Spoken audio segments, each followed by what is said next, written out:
প্রতিবেশী দেশ ভারত আমাদের দিকে চোখ তুলে তাকানোর সাহস করত না। শহীদ রাষ্ট্রপতি জিয়া রহমানের হাতে ধরে আমি রাজনীতিতে এসেছি। আমি খুব গর্ব করে বলতে পারি, আমার মতো রাজনৈতিকভাবে ভাগ্যবান বাংলাদেশের রাজনীতি, বিএনপি রাজনীতিতে অনেক কম লোক আছে, অনেক কম। এই কথাটা আমি ব্যাখ্যা করতে পারি, এরা অনেকে ভুল বুঝবে। আমি কিন্তু 1977 সালে 26 বছর বয়সে কমিশনার নির্বাচিত হয়েছিলাম এই শাহজাহানপুর থেকে। শহীদ রাষ্ট্রপতি জিয়া রহমান সাহেব উনি ব্যক্তিগতভাবে আমাকে একদিন ডাকলেন, আমি ওনার সঙ্গে কথা বললাম, আমি অভিভূত হলাম, আমি ভয় পেলাম যে আমার সঙ্গে সামনে বসে আছেন একজন জেনারেল, যিনি বাংলাদেশের প্রেসিডেন্ট।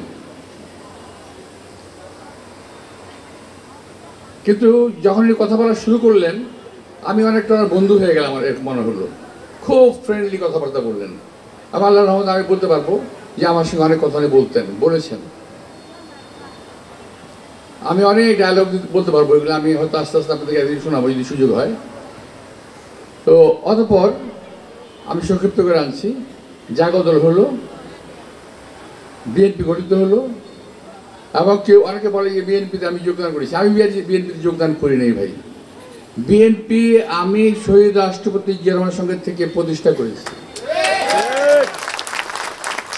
এই বিএনপি প্রতিষ্ঠা হয়, যদি এটা একটা ঘর হয়ে থাকে, তাহলে জিয়া রহমান, শহীদ রাষ্ট্রপতি জিয়া রহমান যদি এটার মানে কারিগর হয়ে থাকেন ঘর বানানোর, আমরা ছিলাম শ্রমিক, আমরা কাজ করেছি ওনার সঙ্গে। তো সেই শহীদ রাষ্ট্রপতি জিয়া রহমানের হাত ধরে রাজনীতিতে এসে পরবর্তীতে আমরা অকালে শহীদ রাষ্ট্রপতি জিয়া রহমানকে হারাই। জিয়া রহমানকে শুধু আমি হারাইনি, জিয়া রহমানকে সারা বাংলাদেশ হারিয়েছে। যদি শহীদ রাষ্ট্রপতি জিয়া রহমান বেঁচে থাকতেন, আজকে দেশের পরিস্থিতি এমন হতো না। আজকে প্রতিবেশী দেশ ভারত আমাদের দিকে চোখ তুলে তাকানোর সাহস করত না। আজকে আমাদের ফেলানিদের লাশ কাটাতারাই ঝুলতো না, শহীদ রাষ্ট্রপতি জিয়া রহমান যদি আজকে বেঁচে থাকতেন।